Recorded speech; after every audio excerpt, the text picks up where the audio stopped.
Hello and welcome to the Quarantine Break podcast. Thank you so much for joining me for episode 10. I hope you're keeping well out there. My guest today is BAFTA-winning actor Jason Watkins. I mean, that's the thing in life, isn't it? You know, you can lean on your cynicism and find humour there. And then other times you've just got to park it because you just got to get on. You've got to find a way of being positive without being achingly sort of bland. Before we get started, towards the end of this episode, there's a discussion about bereavement and grief. It's a challenging conversation, but one I think is really important to have.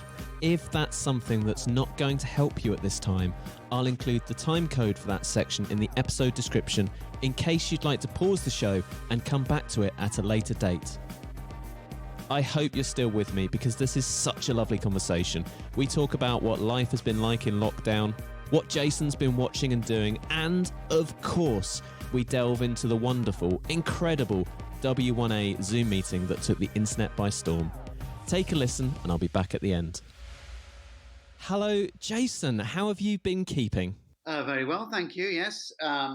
Exceptionally well, actually, considering the circumstances. I think, yes, I'm getting through the day and, pretty good, actually. Yeah, it's a fascinating and interesting time for all of us. Pretty much feel the same way. I mean, I'm not too bad, but I now spend my days working in my flat, being screamed at by a ginger cat who licks his own bits while maintaining eye contact. But I have had worse bosses. Oh, right, yeah, it's very good. No, it's just, well, we've got a dog who runs the show, really. I think what happens perhaps when you're at home for such a concentrated period of time, that the pecking order becomes very clear because it's presented to you every day. And clearly I am below the dog. I mean, the kids shout at me and even the dog looks at me as like, what are you doing here? This is my house. Certain things are slightly compounded. I know my place. Is the dog quite over you being at home now? Is it he just wants you to get back to work as well? Yeah, I mean, I've been away. I've been to a local studio starting recording an audiobook. And he seems a lot perkier when I come home. Not because he's back, but because I've been absent. Now, I must say at the outset, as part of my comfort TV, I've been rewatching Line of Duty, which you, of course, starred in Series 4. So I'm pretty sure I've got this interrogation thing down. So I'm going to start with a tough question first. And actually, before I start, I should have added a long, monotonous beep here. Although long, monotonous beep is also how my interview technique has been described in some quarters. I'm not going to judge you. Jason, how do you take your tea? I've got it in my hand now, and I have it quite strong. Yeah, quite strong, actually. Not too much milk, no sugar.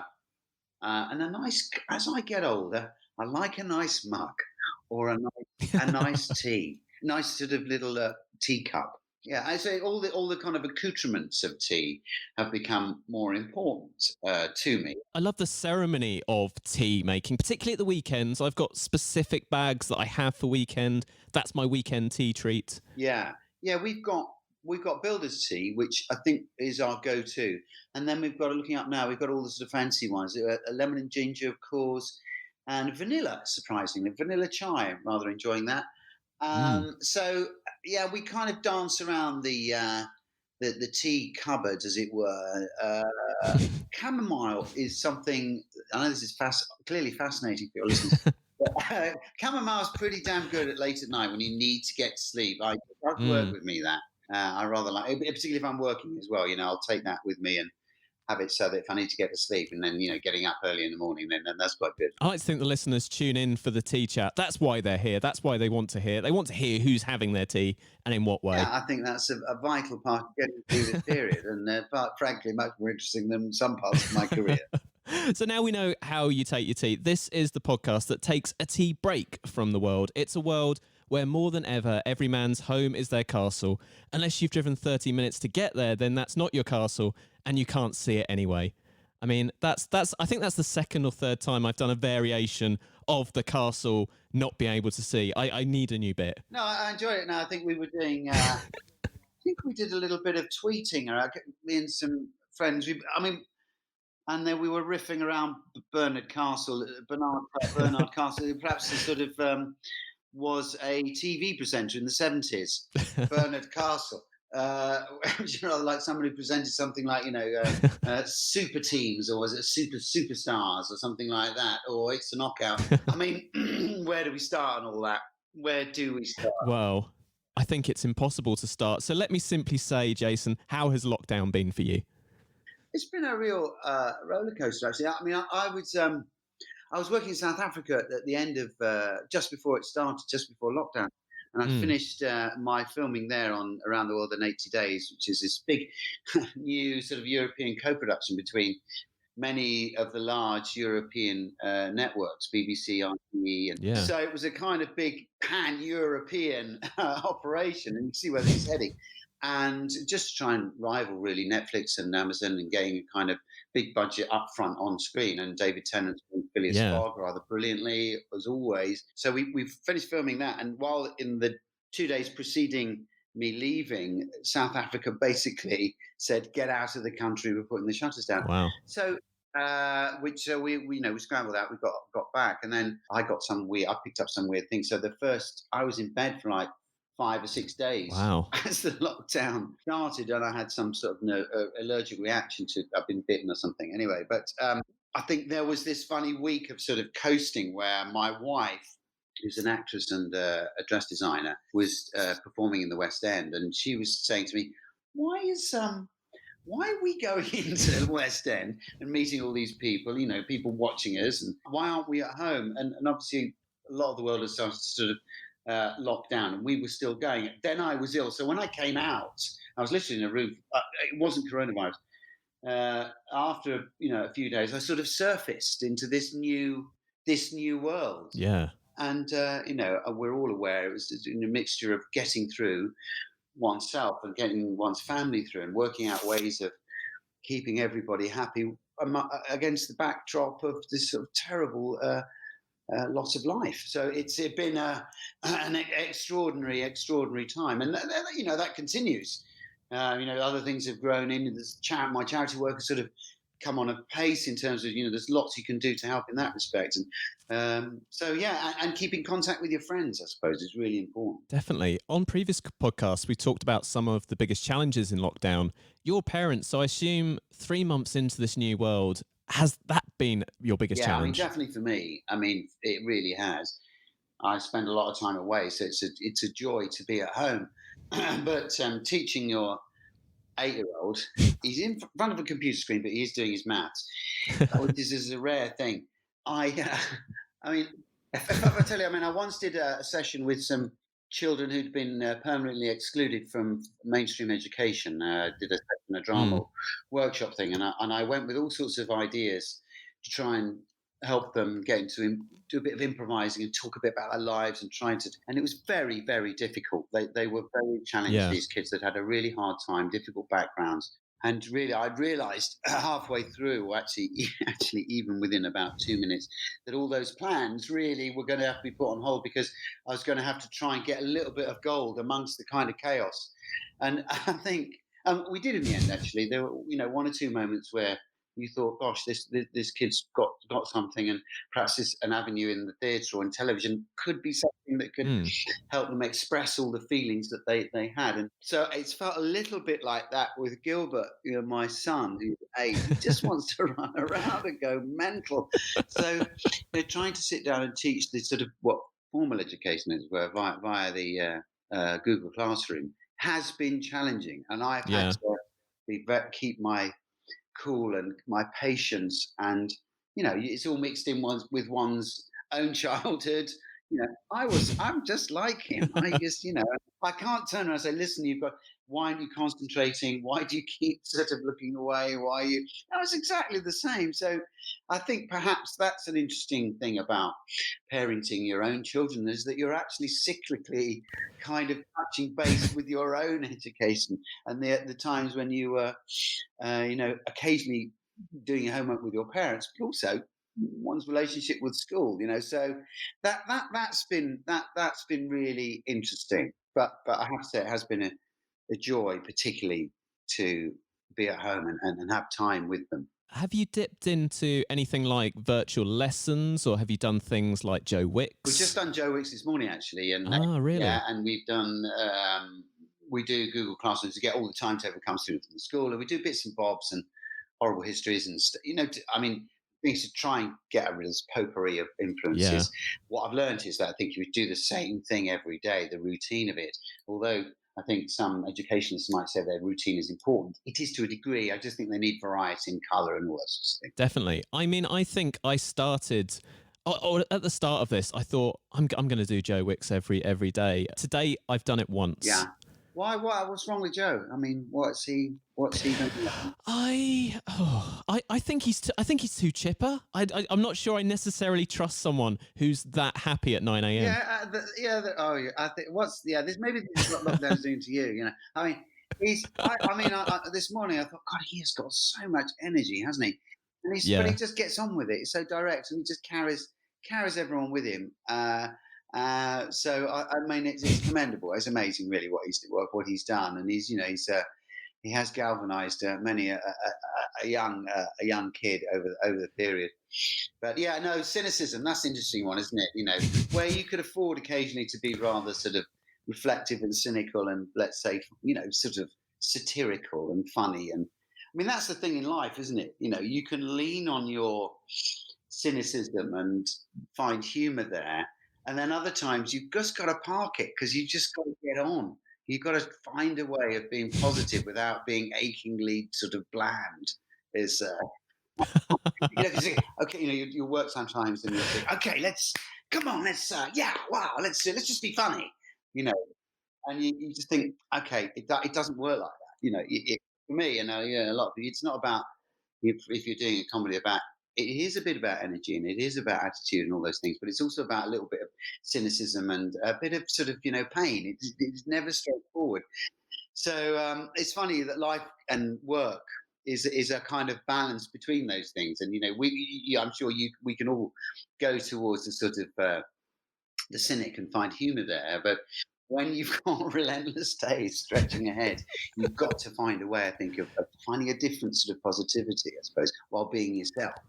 I don't know what this says about me, but I genuinely think if Joe Wicks was meaner, I would respond to that. But I don't know what that says about my psychology or my makeup or what lockdown has done to me. Yeah, I don't know.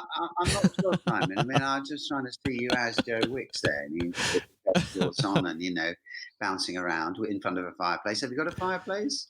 I don't. I wish I did, though. That's my dream. I genuinely think you comparing me to Joe Wicks there is probably worthy of the BAFTA that you won a few years ago.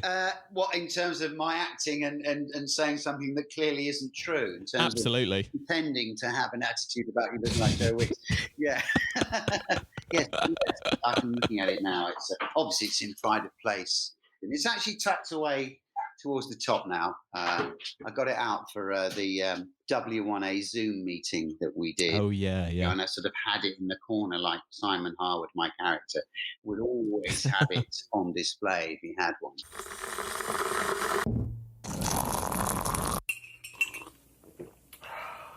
I'll be emerging from lockdown with my voice permanently set like this. Essentially, I now sound like a hospital radio DJ going through some stuff. Have you acquired any new lockdown skills? Well, I've played a bit of the guitar, not enough. It's been a bit perfunctory, if I'm honest. I was trying to sort of, you know, do more guitar with my son. It's tantrum time. As soon as you even think of, even if you start humming a note, he'll start kicking off. So, but because I used to play a bit when I was younger, so I've started that a bit, and I try and find a moment just to play it, but it's never quite enough. I'm cycling like a madman. That's the thing that I've really got into road cycling about 3 or 4 years ago, and I do these sort of virtual. I'm aware there's a bore factor here, and I've got to be careful. But Zwift is this thing that you can cycle in a virtual world where you're properly cycling. Yeah. And you can have races. I had a race last night, and so against other people in their little sheds, cycling in New Zealand or California or whatever. I mean, so it's a good thing to do, and it's got me really fit. And I put on a lot of weight for Harold Wilson, or I kind of saying that like I deliberately did. It just happened. You went full Christian Bale. I did go the Christian Bale on it, but and puffed up, and as you get older, you kind of it takes a lot. It's more difficult to take it off than it is to put it on. So that's been really good. So I've really enjoyed that, and I'm going to continue. I might even buy another bike and do stuff like that, and be more sociable with it and join a club. So that's been really good. I've tried to read, although I'm now reading an audiobook, but I don't read enough fiction. And Yeah. in fact, I was asked to, I've been asked a couple of times to go on, a good read and stuff. And I've always had reading issues. I'm dyslexic, and I mean, reading the audiobook at the moment has been, they're very patient, and I've told them that it's going to be a struggle, but it's kind of it is working. I read Barnaby Rudge, the Dickens amazing novel for Audible last year, and it was one of the most difficult things I've ever done. But it really is. It's an amazing novel, and 200 different voices, and Wow. and it was a struggle to do, but it was incredibly rewarding.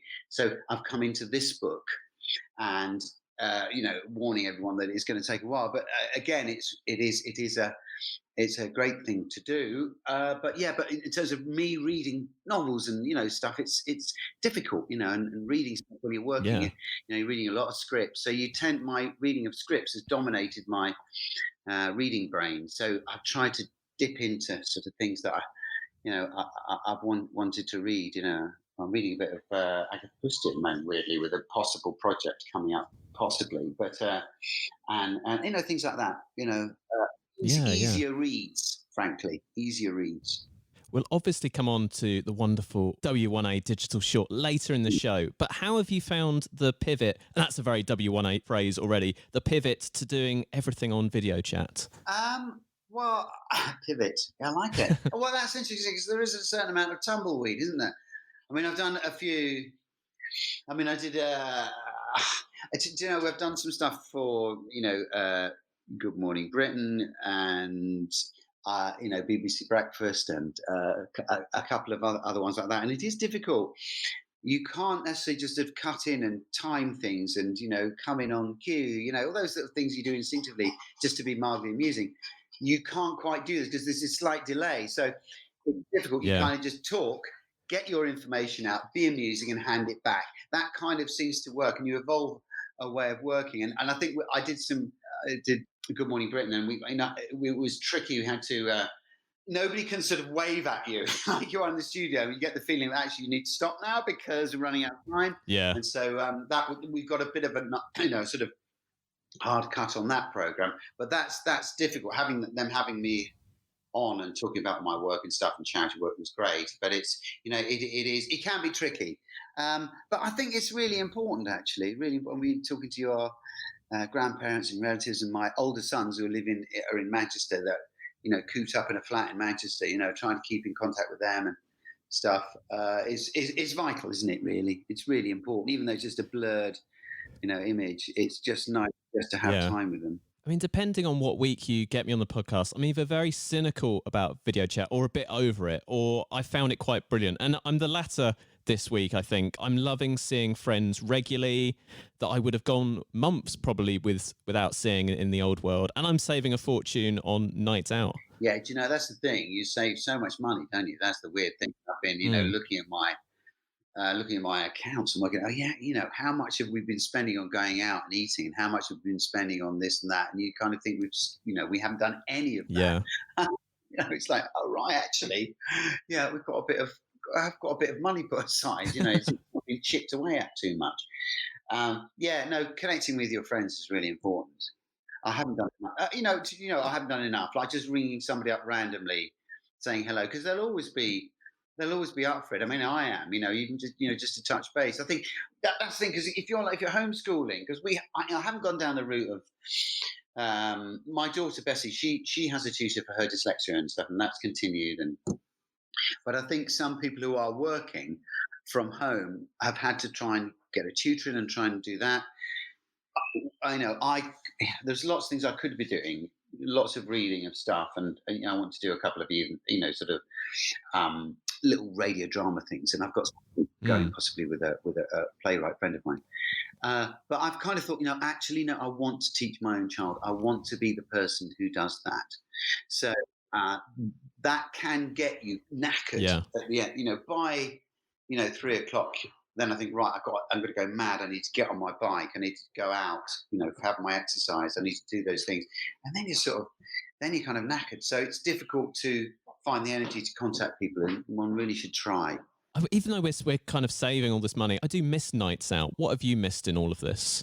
I think I missed restaurants. I think going out and eating in a restaurant and just being sociable and just sort of people watching. And I mean, it's extraordinary that we haven't done that, and being intrigued by other people and their lives, and mixing. And I mean, often at the moment it's going out, and you're constantly thinking about social distancing, and occasionally you're thinking, why isn't that person doing it? My God, that person just walked straight past me. Yeah. So there's an element of friction which I'm sure will abate and will find its pace. But I miss going to the cinema, the theatre. I miss actually just kind of thing of just going out and following your nose. Just not having any structure, just doing something like that, or going to museums and galleries occasionally when there's a bit of downtime.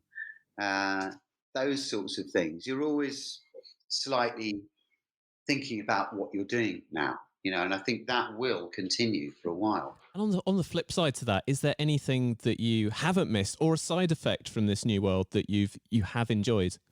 Touching on the cynicism again, I mean, sometimes it's nice, when you get older and you've got children, it's quite nice not to go out. Yeah. Oh gosh, it's nice to have time at home and rest and be with your family. So we've been able to do that, and I mean, having a meal has been good every evening. That's together. We've had some spectacular blowouts. Actually, we have a teenager daughter now, and she's wonderful. But she is definitely a teenager, and so we get. We've had a couple of rather fruity evening meals, but it's been really nice that we've been all together. And I think when we started particularly, and I mean, it's been nice to talk about family things and about our family and stories of our youths and the stupid things that we did when we were young, or family stories, things, sort of folklore of our families and our ancestors, things like that, old uncles and grandfather. And, we've done a little bit of that, which is really, really nice actually. And it sort of brings you together.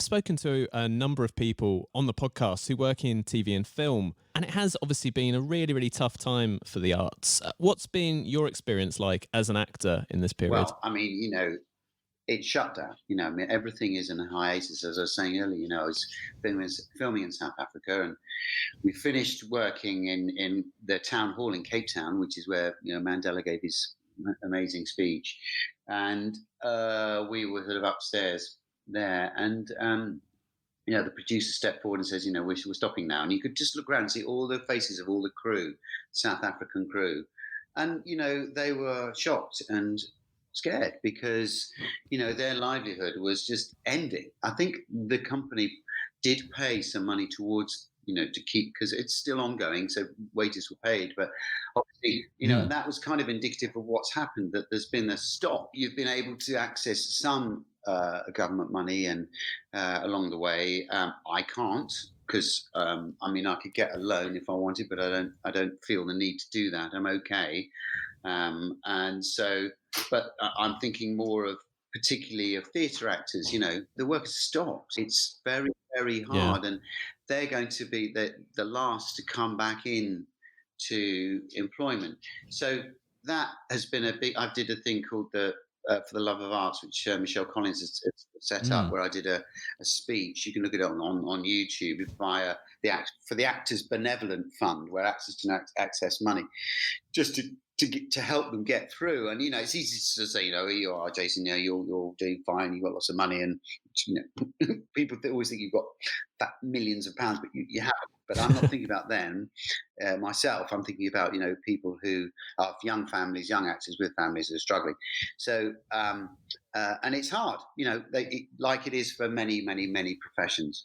So I'm bound to talk a little bit about my own profession, and so it's hard in that respect, and worry about how employment is going to continue.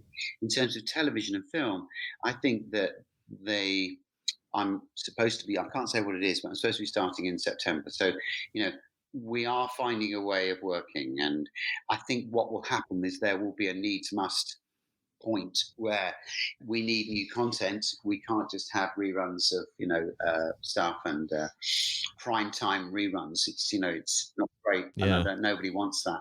Although it is nice to look back and nod at some really good stuff that has been made in the last few years. And if you've missed stuff that's got a reputation, even like Broadchurch, I think they're putting on. If you've missed that, particularly, dive into that, or Line of Duty, and any of my back catalogue, of course.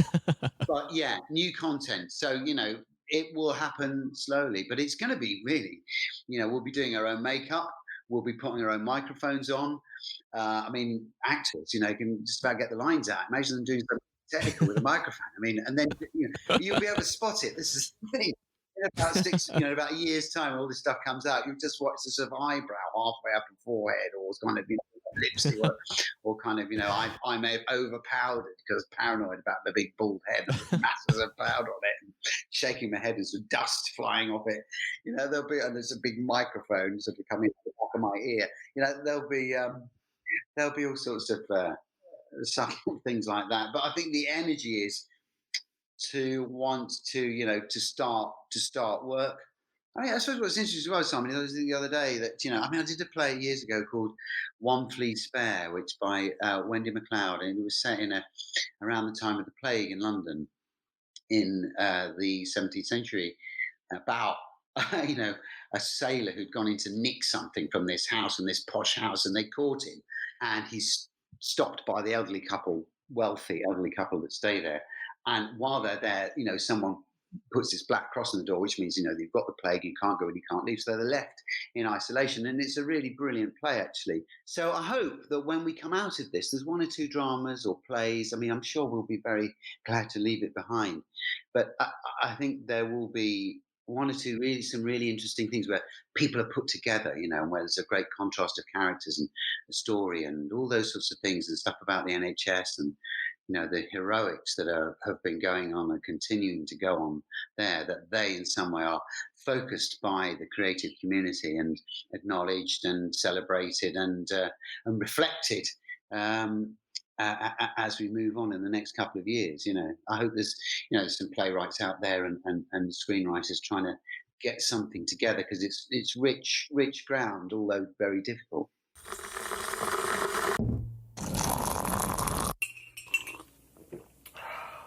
Everyone wants the TV and film industry back as soon as possible, because TV has brought us so much comfort during this time. What TV have you been watching during the past few weeks? Well, I watched the Michael Jordan basketball thing, Last Dance, which I think is amazing. It's an amazing documentary. We love documentaries, and it's brilliantly made, and it focuses on quite a fascinating individual. He's a complex person, perhaps more complex than perhaps we would see from the outside. But his talent is extraordinary. For such a huge man of height and build, when you see him on the basketball court, you think he's probably about 2 feet shorter and slimmer, because he moves so quickly. It's like he's suddenly like a rather thin, lithe sprinter, because he just moves. It's like it's a sort of freakish in that respect. But that in itself is interesting. But the idea about getting people together as a group and achieving something is interesting, and what the dynamics are within a group, how collective it is, or how much it's driven by individuals, and the backdrop of the sort of money aspects and the management of that amazing side, Chicago Bulls. So I found that fascinating. We caught up on Killing Eve, which is just exceptional, isn't it? I haven't seen Yeah, yeah. Normal People is the one I really want to watch. Oh, it's really, really good. I haven't managed to do that, but I haven't watched. I'm going to disappoint you, Simon. I haven't watched that much. We get the sort of golden hour Yeah. at 9 o'clock when our youngest is asleep, and then our daughter's still rattling around until 10:30, 11 o'clock. It's over. Brain's gone. I just want to go to sleep. Have your viewing habits changed at all over the past few weeks? Because I've been turning to a lot more older telly, I think, rather than new stuff. I think that kind of idea about the things that bring you comfort shows that you know that you like. Yeah, that's interesting, isn't it? That people have rewatched things that they have enjoyed. I Mm. remember The Bridge the original version of The Bridge. I've actually watched that 3 times. I watched it originally and loved it, and then I'd come back from working in Bristol when I was doing trolley, and I used to just come back and just stick an episode or two on the way Yeah. back, and I used to like just and revisiting it. I mean, it's extraordinary, isn't it? Slightly worrying how little you remember of a drama that you watched. Think, hang on, I've seen this before, and yet it's still delivering up this amazing thing. And that show is just I thought was extraordinary. Yeah. The Sopranos. I'm thinking about digging back into The Sopranos because that's classic modern television. Yeah, I'm always looking for a documentary. I think that's I'm always out for looking at documentary. But thing is, I haven't watched that much television because I don't have that time. I think, okay, cool, blimey, I can sit down this afternoon and watch 4 episodes of The Crown or The Wire. Now that's something that I tried. It's again one of the things where you get into something, then you have to go and work away for 6 months, and that's happened a couple of times with The Wire. So that is the one. In fact, last night I was going to try and catch up on that last night. So I'm going to start with that. And recent history, I might watch Chernobyl again, which was just extraordinary, Do wasn't you it? know what? I was chatting to my wife last night about Chernobyl and loved it the first time, and I really want to watch it again. But is that the right thing to watch at the moment? Watching something go so terribly wrong. Well, yeah, I suppose there's comfort in that, watching that, that we're not the only government to completely cocked it up. I mean, I suppose it's slightly unfair, but I mean, there's been a certain amount of mismanagement, I would say, is one way of looking at it, if I'm honest. And, maybe it's comfort to see there's not just us. I mean, I think it's just a brilliant drama. Yeah. Brilliant performances, Jared Harris and Stellan Scott and Emily Watson. They're just incredible. And Paul Ritter is contemporary of mine, and we often go up for similar work. And I'm such a huge fan of his work. So it's really good stuff. Well made.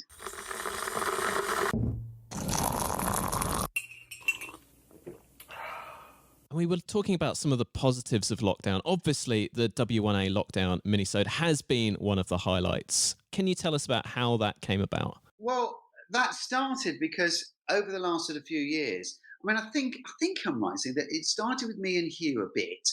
It might have people screaming at me now, but I think we just started doing a few little silly tweets about things that were happening with BBC in character because we got to know them so well. I mean, none of it is improvised. I have to say that the scripted stuff is not improvised. So it's all very scripted, and it's a challenge to make it. But yeah, it was a lot of fun doing that. And I think maybe, at a certain point early on in lockdown, we had a couple of really quite a good little vein of tweets, which, Rufus Jones and Sarah Parachute, who had joined in and been doing other stuff before, and Monica Dolan, and we sort of just for our own amusement. And then there was a bit of an it got tweeted and retweeted. Oh yes, there are people interested in it and enjoying it. Really having a nice. Oh, when are you going to have another series? Oh, please do more of it. But I think it was Hugh who's just so he leads brilliantly. He's our leader, Hugh. And I think he spoke to John Morton, the producer, director, and writer, and said, do you think you could write something in the spirit of what lots of people have been doing material for charity and to provide entertainment for the masses, from orchestras to dance troupes to all sorts have been trying to, keep audiences entertained. And it was in that spirit, and it was then, for the NHS, of course. And that's how it came about. And he wrote it, and then I just did it just over there. We made it one afternoon, and then you cut Yeah. it, put it together, and there you go. And like so many things in W1A, fiction becomes fact so quickly that Eurosport, I think shortly after the minisode came out, announced they would be showing the full London 2012 Olympics in full. Hilarious. That's typical of the show. I mean, and it shows how much John Morton has got his finger on the pulse. I mean, he didn't know that Eurosport were going to do that. He used his imagination to create this idea, and there you go. Literally 3 days later, looking at the schedule, Eurosport, rather wonderfully, actually, if you're a sports nut as I am, it was rather rewarding. I watched some gymnastics and a bit of athletics, and I went to see some cycling and fencing. I got some canoeing. I went to see in 2012. But yeah, isn't that amazing that he managed to? It's hilarious. I couldn't believe it when I saw it. And do you think there will be any more W1A lockdown Zoom calls? Because obviously the appetite is so big for that now. I don't know. I hope so. It'd be great to do one or two, and it'd be great to have some of the other characters in as well. I mean, the reason that we didn't have Siobhan Sharp and Rufus, you couldn't get us all in this. It would have worked. It would be impossible to actually have done, to create anything vaguely amusing with 20 people all sort of trying to get their oar in. But I think it would be nice, wouldn't it, if we touched base with all the other characters. I don't know is actually, I think we would like that, but again, it's all up to John really, and whether he wants to do that. He's got lots of other projects, and it's a little treat to have a bit more. And what this has shown is that the appetite for W1A is absolutely massive. Such a well-loved show, and I didn't realise it was actually 3 years since the last one. Do you think we will see a new series at some point after this all ends? It'd be nice to think there would, wouldn't it? It'd be really good. I mean, wouldn't that be great? It is very, very loved. And I think at the time when we made it, I think there was a concern that it was just a bit in. All the jokes were a bit in, and it was all about the BBC. But what's happened, I think, is that every work situation corporation has these people and has this sort of weird management thing going on, and the language is just is not specific to television. It does spread across into other areas, and apart from them being wonderful characters, that backdrop is a familiar one to many people, and they love the satire that it creates. It would be great to do more of them, but I don't know. I think John's looking at other fish to fry, I think, but let's hope so. And you are appearing in ICV Drama Des later this year. What can you tell us about that show and your role in it? Well, this is a really very great project, and again, luckily working with David Tennant again, where he plays Dennis Nilsen, who is the worst serial killer in British criminal history, who in the late 70s and early 80s murdered at least 15 young men in London, and who worked not far from where I live now.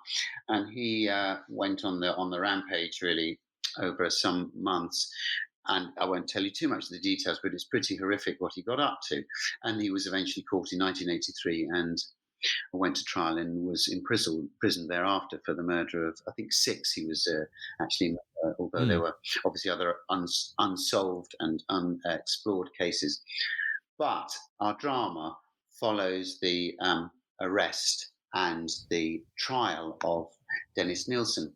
And from the viewpoint of 3 characters, really, Danny Mays is having a bit of a purple patch. Well, I mean, he's permanently in a purple patch, with white lines and 0404, and and people will be very familiar with his brilliant work. He plays Detective Inspector J, who is the detective chief inspector who leads the investigation against Nilsen. It's from his point of view, from Dennis Nilsen's point of view, from the character that I play, who is and on really which the drama is perhaps based to some degree, is my character's book, Killing for Company, which is a classic.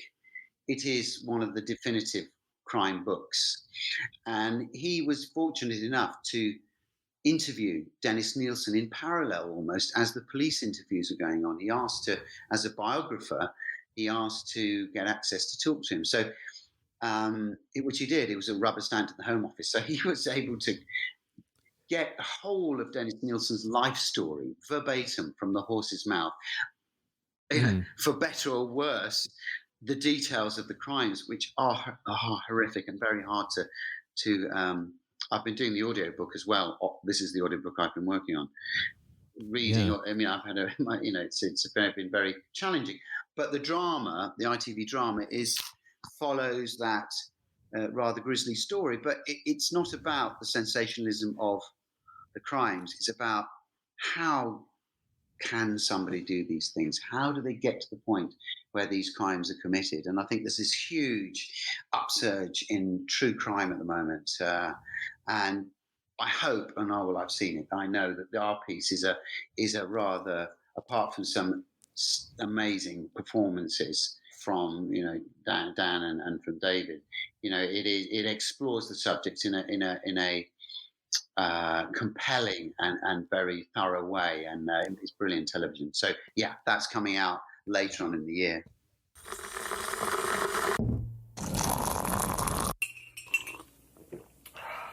Jason, the topic I want to finish up on is a little bit hard, but I think it's a really important subject, and it's something we've not touched on the podcast before. You're a patron for Child Bereavement UK.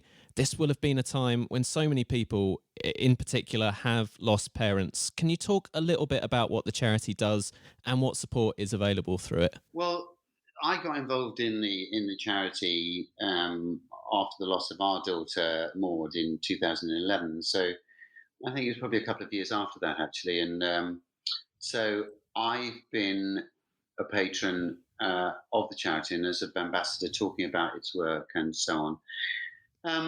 And I have been touching base with them, particularly in the last few weeks, in one respect, trying to raise money because charities are having a terrible time in that all the events that have been organised over these last, particularly these rather fruitful spring months, have now not happened. So that has been, including the London Marathon. So it's been a huge challenge. So, but what the charity offers in normal circumstances, if I can use that term, is that it allows, it gives people a place to go to talk about their loss. And it's not just about the loss of one's child, if you're a parent, but also bereavement within families. And they offer support groups. And if you just contact childbereavement.org, that is a kind of hub for all sorts of information and all sorts of support groups and phone lines, and support is being offered over Zoom for people who've lost relatives. And clearly, we are in an abnormal time now, and so the criteria has shifted in that, they are providing Zoom service and a way of people being able to talk about their loss, and even if it's just an ear who understands is one thing in itself, but to be able to offer, advice and support and ways of comprehending what has happened to one's family in these last few weeks is invaluable for helping people come to terms with the loss of, often clearly unexpected loss of what will probably be a senior member of one's family. That many people have been cheated of the last few wonderful years with their grandchildren, and so it's very hard for people to come to terms with that. And it's also, having talked to them, it's hard for children who've already lost a parent. That apparently is very acute, because a child having had the confusion and loss of one parent, the possibility amongst this terrible pandemic of losing another parent, their other parent, is very difficult and acute. So that is something that parents should reach out to if they feel that is something that's happening with them. And also, I think the key thing key message is that it's a long-term process. The pandemic is going to end. It will do. Whether it will pop up again, whether we'll have to live a slightly different life, who knows? But it will ostensibly go. But the loss of one's family member will not. It'll be part of one's life. So the ongoing aspect of support is so important. So, you know, many charities are trying to get money and recoup for the money that's been lost and the support they've not been able to offer because they haven't. Money is not just a thing in itself. It gives charities the substance to do the work that it needs. And so, but with the Child Bereavement UK, there is this ongoing thing which is going to go on for years and years, where families will look back on 2020, go, "Gosh, that's where we lost our Uncle Joe," or our, and so. The charity is rather brilliant in offering that kind of help. So I would urge anyone who has within lost someone within their family or knows of somebody, of course we all do, of somebody who's died, that to contact that particular charity is excellent. And as I said, Child Bereavement UK is the, just access that, and it will open up a window of things to be able to talk about. Having lost my own mum a few years back through cancer, I think as a nation we do need to talk about grief and loss more. Even though I probably knew 2 years prior to it that my mum would die, I still felt very ill-equipped to deal with that. How do we begin to have these I'm really conversations? sorry about to hear that, Simon. I think, yeah, it's a shock, isn't it? Even when you know that it's coming. I mean, we talk to people. Well, Clara now, actually, as we are talking, is conducting a meeting with SLOW, which is Surviving the Loss of Our World, which is a small charity that works in our local area. She's talking to parents who can tune in once a week and have a Zoom meeting and compare and talk about their experiences of the loss of their children, and that's a brilliant way of helping parents through what is an ongoing set of feelings. And within that, yes, people who know that their child has had a long illness and is going to die, and in our case it was sudden, there is no, they're equally shocking, and one is never quite prepared. So I very much feel for you. And so it's a there are. It's just a matter of dialogue, isn't it? Being able to talk about it and finding the space to talk about it. It's been rather extraordinary, hasn't it, in the last few years? And Prince William is the royal patron of the Child Bereavement UK, and Mm. he's done these amazing initiatives around mental health, and he's worked kind of apolitically in that way. And I think perhaps that's something that that he particularly understands, that he has an ability to, across all sorts of social strata and political persuasions, to make these kind of discussions happen and be alive, combining a mental health in football and all that, and how much football is spread across the whole of society. And I think bereavement is one of those things. It's such a difficult subject to talk about, like mental illness. It carries Mm. with it a huge amount of fear and uncertainty, and how can I cope? And as we all know, you have to try and, if you can, face your fear. And one way of doing that and face the pain that you're not hide or lock it away, is simply to hear about someone else's difficulties and how they've coped with it. And so what you're doing is that, and this is what's great about talking, it's not about it's not about you just telling your story and how difficult that may be. That is one part of it. But in the groups that I've been part of, and a few that I've helped conduct, is that listening to somebody else, particularly the recently bereaved, where you come and you just listen to somebody who's a couple of years down the line talking, and you go, God, that's exactly how I feel. I felt like that. Oh my God, Mm. I'm not alone. I can get through this. I'm not going to. Sorry. Oh fuck. Sorry. I'm not going to succumb to the overwhelming feelings that that happen most days, and of course early on every day. So dialogue, talking about it, is the way to deal with it, not to, and not to put it in a corner in a little box, which I think many people do, particularly of an older generation. They go, "Well, I can't deal with this. How can I explore this? It's impossible. If I just keep it in a corner over there, I'll get myself and my family through, and everything will be fine." Now, some people make that choice. I don't. I think um, that's fine, because that's, But I would always encourage people to talk about it. And grief is part of everyone's life. I just want to finish finally. People will be asking how they can support someone who is going through this at the moment. How can we support our friends, our family, our colleagues through this Yeah, time? it's always difficult, and I always feel that I'm still learning, even though I've been through a terrible loss myself. I'm not always great at offering support. It's difficult. Yeah. People used to turn up on the doorstep with soup and things like that, and you go, "Oh, great." I think just ringing up and saying that I'm thinking of you, it's almost that's enough. Is there anything I can do? You can't fix it.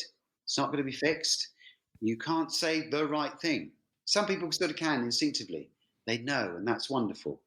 But if you're not, one of those people, uh, just to say that you're there, and if there's anything that I can do practically, is there anything I can do for you? Is a just to say, I'm very sorry for your loss, and is there anything I can do?